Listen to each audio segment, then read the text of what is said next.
Bueno, continuando con la parte de la presentación, vamos a continuar con las hernias de la pared abdominal, parte 4.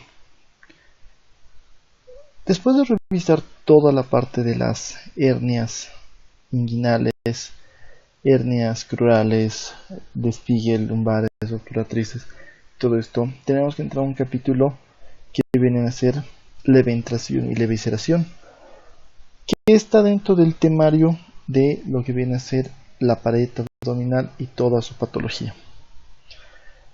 Para esto tenemos que definir tres cosas. La primera, que la dehiscencia es la apertura de los planos laparotómicos en un posoperatorio inmediato. Es la dehiscencia. La evisceración es una dehiscencia más protrusión de vísceras. Y la eventración es la protrusión de vísceras por defecto adquirido de la pared abdominal. Entonces, si se dan cuenta, una lleva a la otra y la otra puede llevar a otra. Es una evolución que se puede presentar. Tenemos una clasificación que actualmente se sigue utilizando, en la cual la eventración puede ser aguda o crónica o inmediata. La eventración aguda puede ser abierta o cerrada. La abierta puede ser simple o retenida y la abierta con evisceración de primer grado, segundo grado o tercer grado. Y la aguda también puede ser cerrada o que esté cubierta de primer grado o de segundo grado. La eventración crónica o mediata puede ser primaria o secundaria. Y todas estas pueden ser un tipo de eventración total o parcial. Vámonos entonces a lo agudo, que es la dehiscencia. La dehiscencia se define como la apertura durante el posoperatorio inmediato de los planos laparotómicos que fueron cerrados. Se dice que es completa, es decir, cuando hay una evisceración, cuando sale todo el contenido intestinal, y obviamente va a haber una apertura de todos los planos. Y se dice que es incompleta cuando solamente se va a abrir la aponeurosis. Es esa herida que nosotros vemos en el posoperatorio, que destapamos la herida y podemos ver la asa y que está abierta la aponeurosis, pero la cual todavía no hubo salida de las asas intestinales. Como pueden ver acá en la fotografía, esta es una evisceración postraumática en la cual tenemos salida de asas intestinales, meso, y obviamente acá está abierto todos los planos. Entonces, la evisceración va a ser definida como la salida del contenido abdominal a través de los planos abiertos de la herida quirúrgica debido a su separación o dehiscencia en el posoperatorio inmediato. Esto puede ser los primeros días o semanas. Para que se produzca esto, tenemos que tener en cuenta desde la base de la cirugía, tiene que haber una buena laparotomía. Para cualquier tipo de cirugía tenemos que tener una buena incisión y un buen abordaje, como decimos. Y este abordaje va a estar dado porque tenemos que cumplir con una buena accesibilidad al órgano que vamos a ir a hacer la cirugía. Tenemos que tener una buena extensibilidad para poder realizar las maniobras y obviamente tenemos que ir a una seguridad del cierre por planos. Si se produce esto es porque falla alguno de los pasos, alguna técnica o es algo que viene a ser incluso del paciente. Pero entonces tenemos que ver de que aquí hay un mal cierre o una mala cicatrización. Y esto puede ser porque factores de mala cicatrización preoperatorios: pacientes mayores de 65 años, pacientes obesos, hipoproteinemia o anemia, enfermedades asociadas EPOC, ascitis, ictericia. Estos pacientes con ascitis, especialmente ictericia, tardan en cicatrizar bastante y hay bastante riesgo de dehiscencia. Operatorios o transoperatorios: una laparotomía media mayor de 18 centímetros, obviamente va a ser mayor riesgo. Mientras más extensión, más riesgo de que haya una eventración y una evisceración. Las cirugías de urgencia, las cuales, cuando es urgencia, prácticamente toda la parte fina y delicada para hacer un abordaje quirúrgico queda a un lado. La cosa es entrar y cohibir la hemorragia en este caso, o tratar de realizar algún tipo de maniobra de urgencia. Normalmente estos abordajes de urgencia o bruscos son en casos de aneurisma de aorta, o en casos de que te olvides totalmente de la técnica y entres sin hacer la técnica precisa de abordaje. Y obviamente técnica de cierre, es decir, que cuando tú estás haciendo el cierre de una pared, puede ser que no cierres bien a peritoneo, o no lo cierres, un mal cierre de la aponeurosis, malos nudos de la aponeurosis. Todo eso va a hacer que obviamente haya una mala cicatrización. Y como causas de mala cicatrización postoperatoria vamos a tener la infección quirúrgica, complicaciones pleuropulmonares, inestabilidad hemodinámica y un hilo prolongado.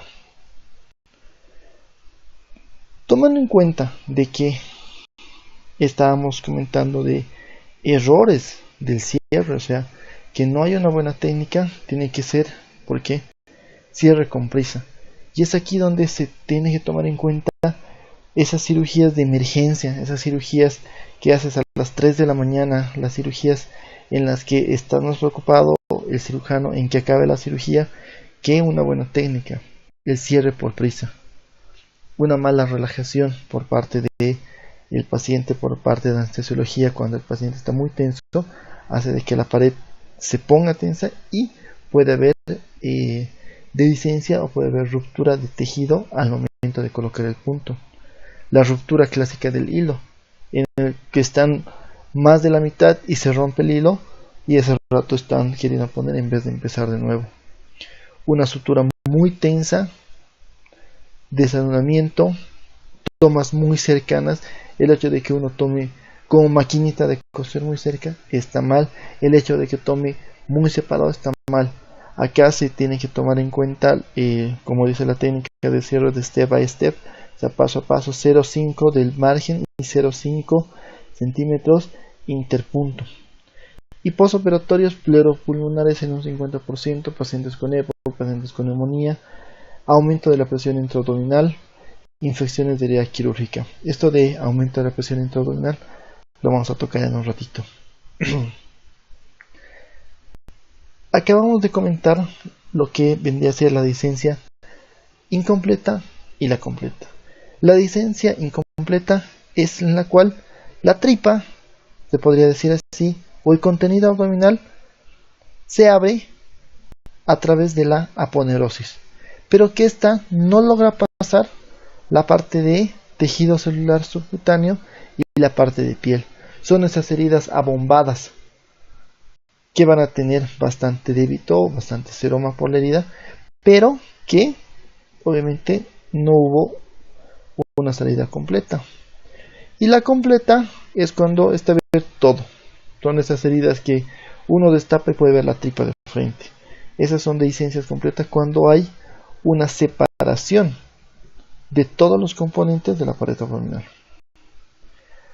Tomando en cuenta la clasificación, como estábamos hablando, ¿cuáles son los tres grados? La evisceración grado 1 es una evisceración completa en la cual la víscera no alcanza el plano cutáneo, es decir, se queda acá abajo, se queda por el peritoneo. La evisceración grado 2, el borde antimesentérico de la víscera alcanza el plano cutáneo. Como pueden ver acá, la tripa justo se queda a nivel del plano cutáneo. Y la evisceración grado 3 es en el cual el borde mesentérico de la víscera sobrepasa el plano cutáneo. Entonces, esto es lo que tienen que tomar en cuenta. Si parte del meso con la asa intestinal y hasta afuera, ya se denomina una evisceración grado 3. Como ven acá, ya es una salida total. Hay que tomar en cuenta acá de que alguna literatura española también toma en cuenta una evisceración grado 4.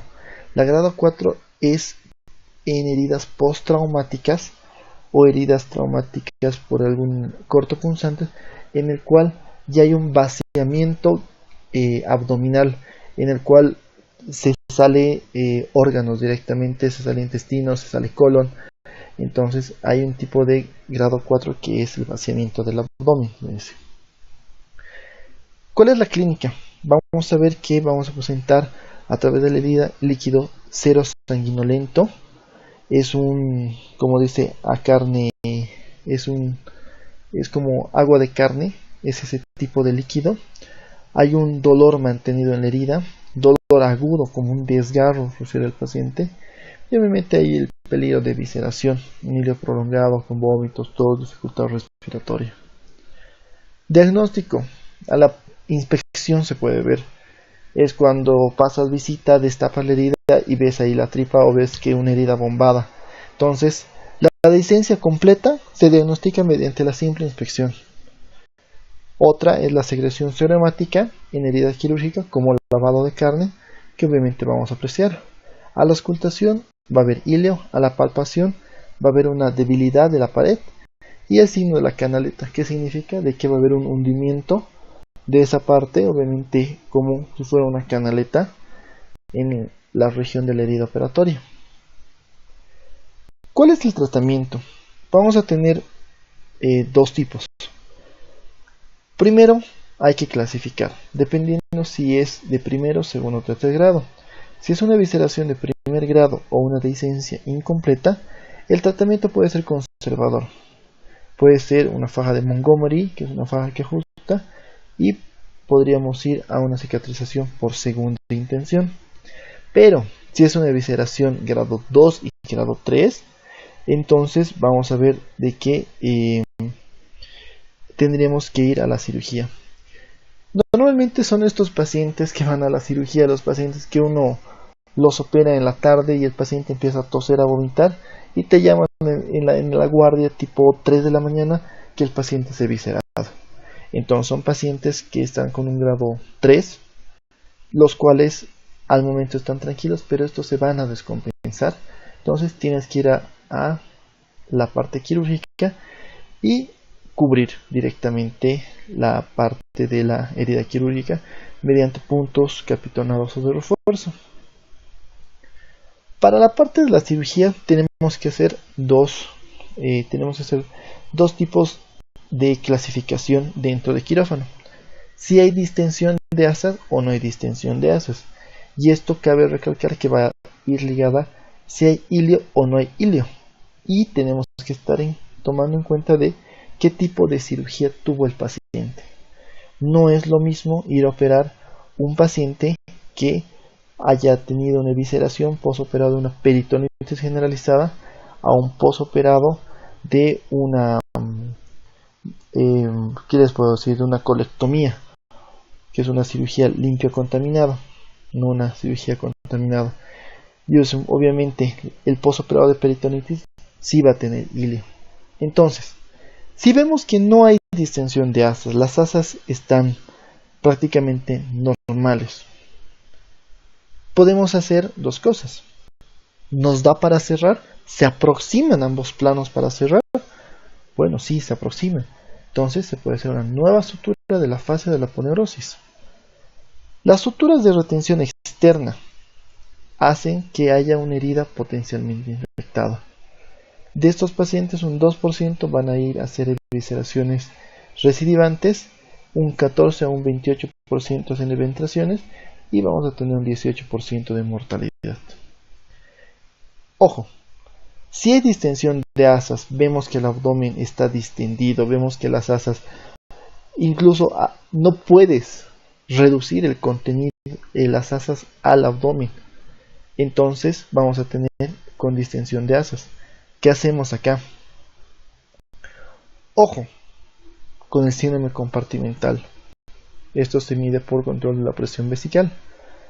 Tú no vas a ir a taquear, embutir, comprimir. Utilizo estas tres palabras.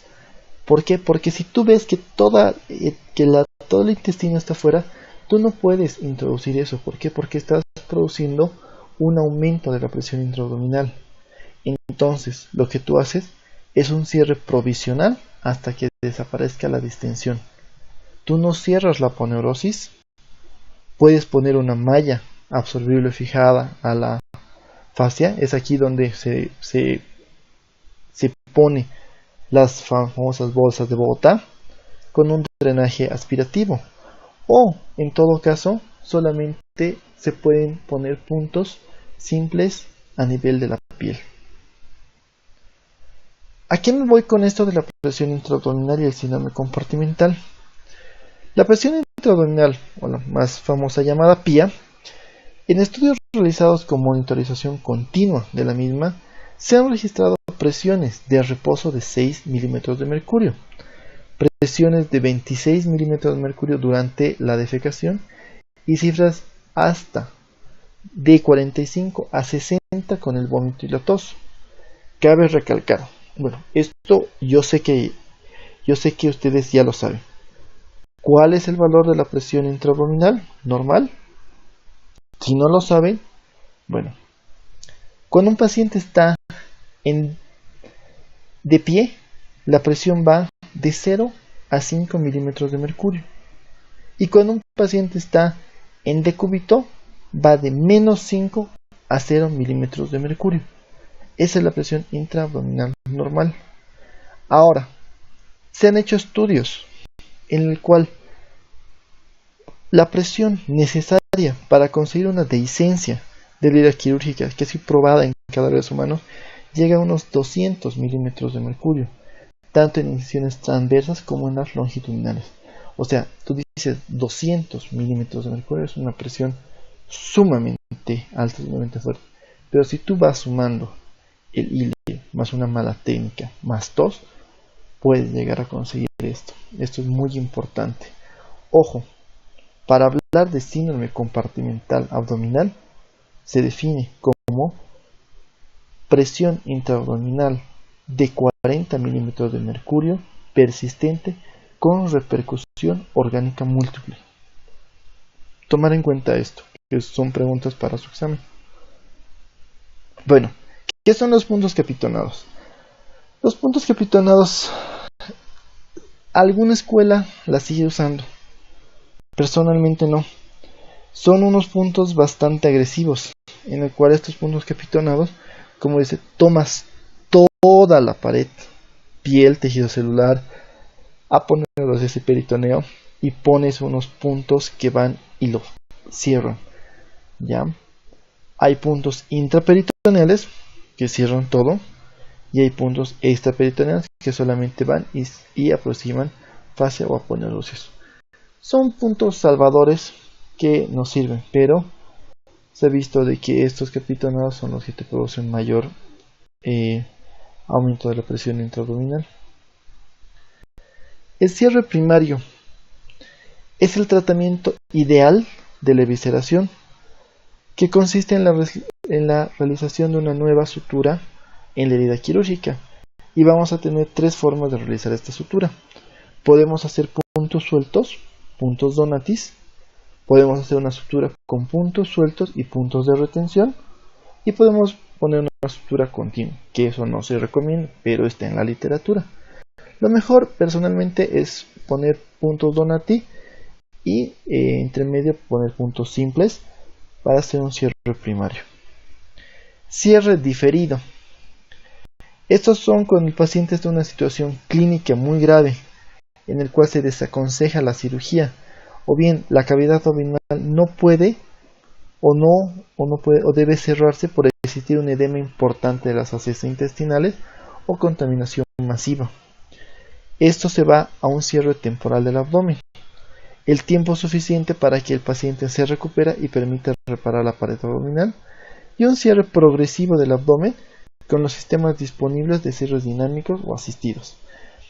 El cierre temporal del abdomen son lo que le estaba comentando, la bolsa de Bogotá, que tú cubres mediante un dispositivo y obviamente creas una neopared con este instrumento que utilizan, y obviamente esto se cambia a las 48 horas y se tiene que ir evaluando cada 48 horas el edema hasta que puedas tener una buena aproximación o cierre de pared. El cierre progresivo del abdomen y estos sistemas BAC. El sistema BAC es el Backward Aspiration continuo, en el cual es muy bueno, es como unos pulpos, unas esponjas con plástico que se introducen en la cavidad abdominal, y esto se conecta a un aspirador continuo. Más o menos hay una aspiración de 5 hasta 10 de presión de aspiración, y esto va limpiando y disminuye el edema. Lo más recomendable es el sistema BAC, porque esto, además, si es una cavidad contaminada, te ayuda y te limpia la cavidad abdominal. Yendo al siguiente paso, la eventración aguda.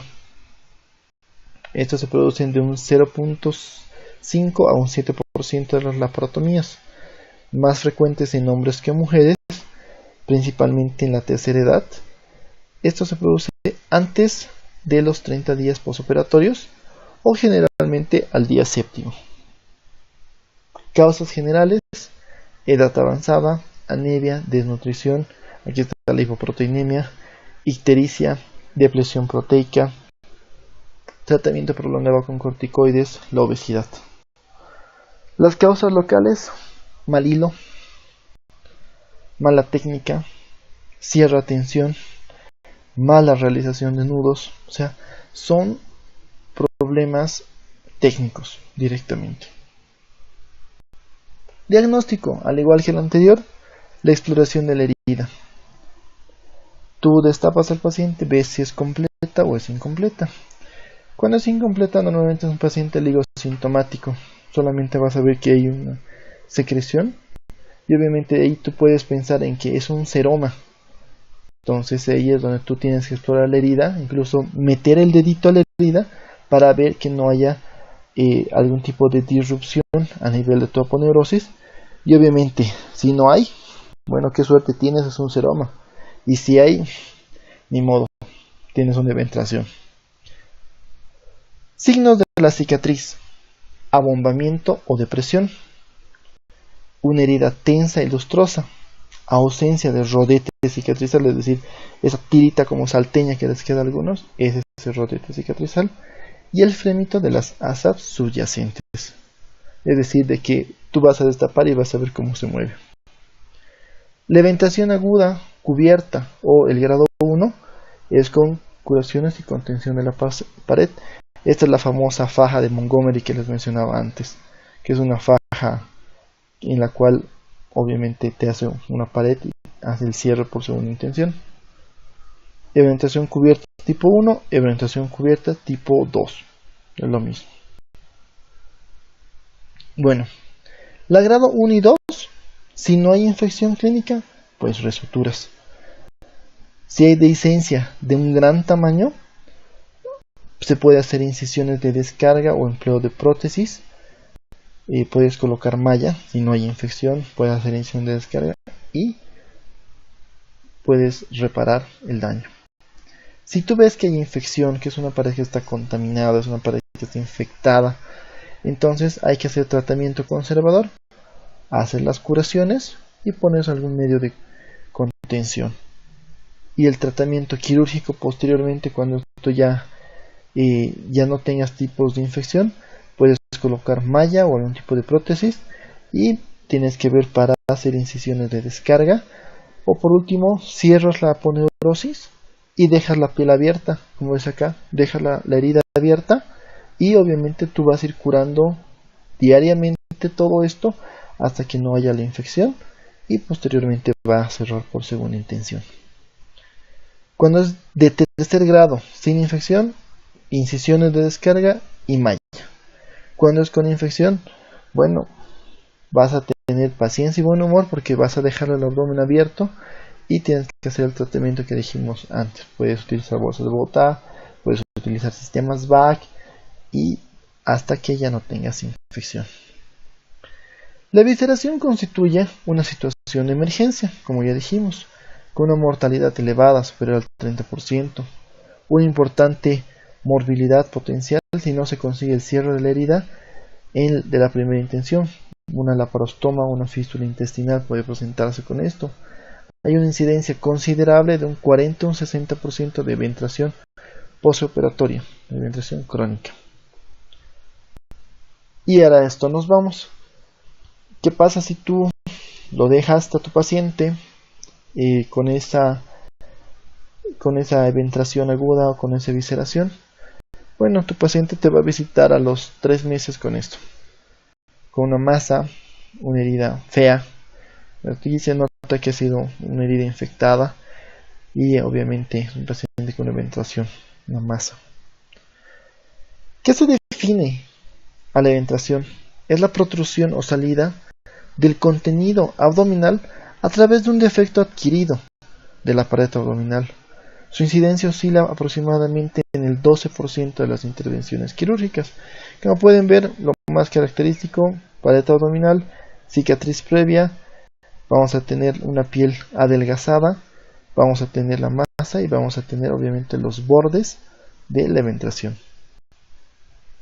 Componentes: un anillo o brecha ventral, un saco y su contenido.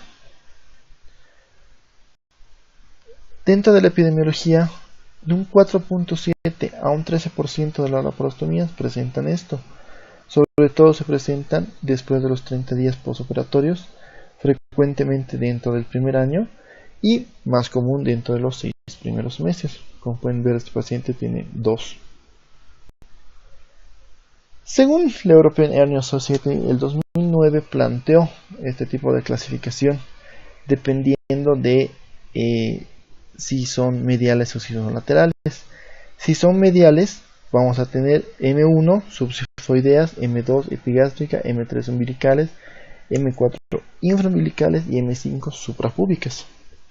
Si son laterales, L1 son subcostales, L2 en los flancos, L3 ilíacas y L4 lumbares. De acuerdo con su diámetro, esto ya nos da el consenso latinoamericano de experto en hernias. Vamos a tener, si es una eventración pequeña, es hasta 3 centímetros, mediana hasta 6, grandes 10 centímetros, gigantes 20 centímetros y la monstruosa o de Goñi Moreno, extremadamente large hernia, es más de 20 centímetros o son las hernias con pérdida de dominio o monstruosas, que suena mejor. La recurrencia: R0 si no hay recurrencia, R1 si es la primera recurrencia, R2 segunda recurrencia, R3 tercera recurrencia y así sucesivamente. Esto es algo nuevo que se está aplicando, que es la amplitud o el WINT. La amplitud, si es menor de 5 centímetros,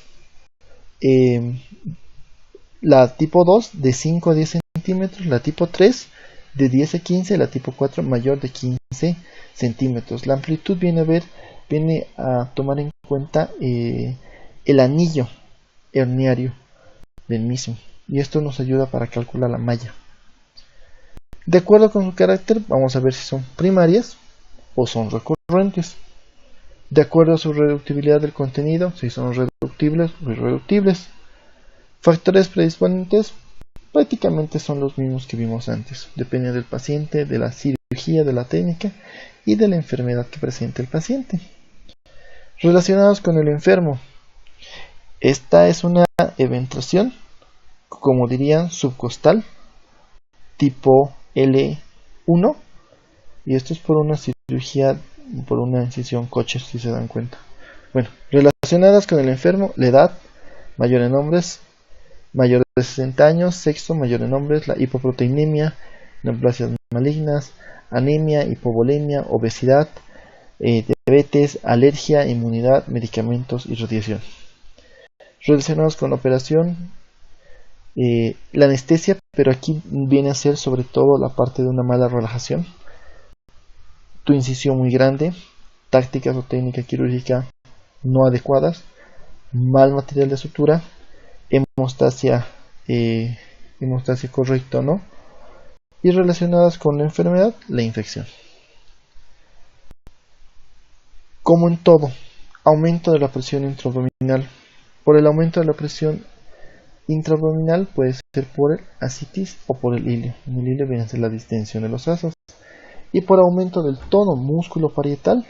Si es breve y brusco es por tos y vómitos, y si es sostenido por una peritonitis o por disnea. Clínica. Algunos son asintomáticos cuando son pequeños, no sienten. Otros pacientes dicen que es un dolor ocasional o inespecífico, que cuando se levantan, se sientan o empiezan a hacer algún tipo de actividad física, les duele. Es bajo el dolor cólico. Raramente es un dolor persistente y que migra. Y obviamente lo principal va que el paciente viene, doctor, tengo una bola en la herida, o sea, la protrusión de la zona quirúrgica previa. Lo que hay que tener en cuenta es, doctor, no se reduce la bolita, doctor, me duele, o doctor, la bolita se ha puesto negra. Ojo, signos de atascamiento y o estrangulación es lo que más nos debe preocupar o llamar la atención. Diagnóstico, exploración física, síntomas, ecografía, tomografía, resonancia magnética. Quiero que tomen en cuenta que para todos estos temas la clave es la clínica, un buen examen físico, una buena palpación, porque la ecografía te dirá bordes, te dirá lo que es, pero otra cosa es cuando tú palpas, tú ves que se reduce, es la semiología misma de las cosas. Y la tomografía y la resonancia, esto sí se podría pedir, solamente se recomienda en este tipo de hernias que ya son gigantes, para delimitar los bordes de la aponeurosis, de la retracción, y para ver si hay algún tipo de órgano comprometido. Después de eso, si son hernias pequeñas, con la clínica es suficiente. Tratamiento. Todas las eventraciones requieren tratamiento quirúrgico. Ninguna va a ir con faja, nada. Todas las eventraciones se operan. ¿Y qué vamos a hacer en estas eventraciones? Vamos a hacer una disección, apertura del saco, liberación de las adherencias intestinales, vamos a restituir todas las vísceras a la cavidad, vamos a hacer una resección del saco y de la piel sobrante y cierre sin tensión de la brecha aponeurótica. Suena fácil, pero un poco complicado. Vamos a hacer el cierre sin tensión de la brecha aponeurótica. Para esto, si son eventraciones que hay una retracción de la aponeurosis, tenemos varias opciones para utilizar. Neumoperitoneo prequirúrgico, colocación de una malla laparoscópica. Les presento un tipo de hernia según Goyi Moreno, monstruosa, más de 20 centímetros de una eventración, es gigante con pérdida de dominio. El neumoperitoneo progresivo preoperatorio es una técnica que ya va varios años, en el cual, como ustedes ven acá, se coloca el mismo catéter, un catéter peritoneal en este caso, o un catéter venoso central, el cual se fija, y lo que hacen acá es hacer un neumoperitoneo. Ya se va inyectando aire, una presión de 20 milímetros de mercurio, se coloca, esto se va colocando cada día. ¿Cuál es el objetivo? De que vaya distendiendo, es decir, ganar tela para la cirugía.